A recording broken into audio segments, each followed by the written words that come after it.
Scusi. You're not supposed to be back here. Well, neither are you. But I'll tell you what, I won't tell anyone if you don't. You have something I want, and you're going to give it to me. Really? Well, I'm flattered, but I'm afraid I'm spoken for. Oh, if you'll excuse me. I'm not in the mood for games. Give me the crucifix. Lady, you're lucky I'm a gentleman. Because if I weren't, I would... You'd what? All right, fine. Just remember, I didn't want to do this. Let's see what you've got.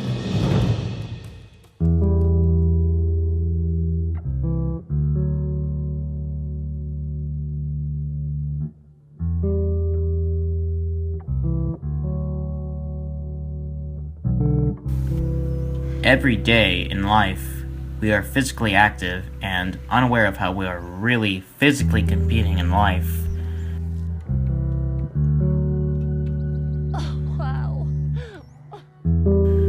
Now, most people would probably think of just sports when it comes to physical competition, but that's not necessarily the only thing we compete in.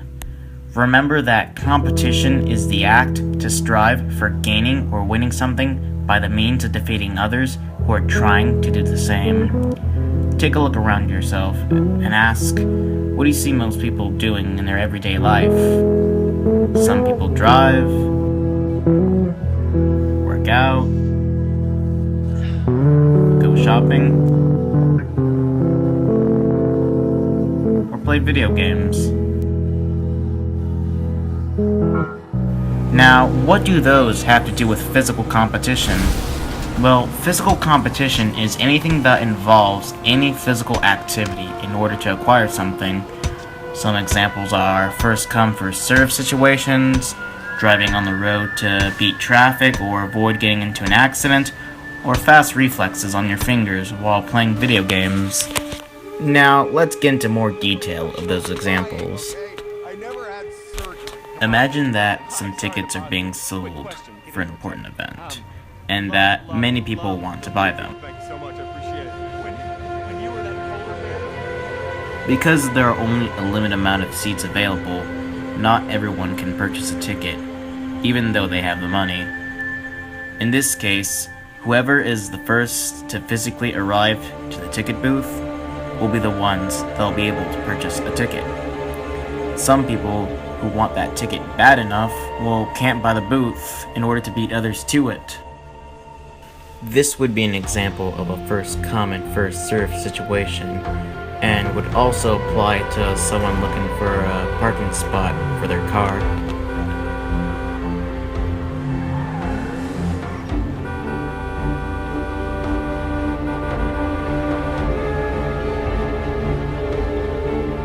Now, suppose on an evening, there's a lot of traffic on the road. This is bad. Everyone and their mother had the same damn idea. We good? Just backtracking. Since time is a precious resource to many people, they won't want to be stuck in traffic. So, people will find alternative routes or drive on the road at certain times in order to beat the traffic. Some people will even resort to cutting each other off or not giving them the right of way just so they can make it in time. And a lot of things can happen on the road. When they do, it can sometimes lead to fatal accidents.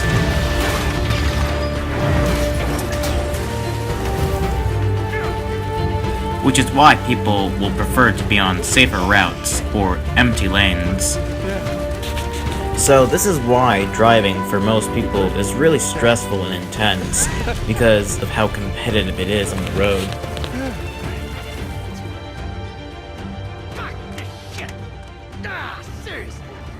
That's what we call teabagging, Pop. Now let's talk about video games. People are very competitive with each other when it comes to video games. It's not very fun when people aren't competitive and don't make it challenging. There's usually not much at stake in video games, but people still like to compete just to have fun. Although it's not very much physical activity, since the players are just sitting around, they still are constantly pressing buttons and moving around the analog sticks with their thumbs. In order to win, a player must have fast reflexes and good strategies. So, other than sports or combat, physical competition can apply to a lot of things and plays just as much as a huge role in our lives as any other form of competition. People compete when they go shopping, driving, and most of anything else they do in life. And that concludes the end of this video.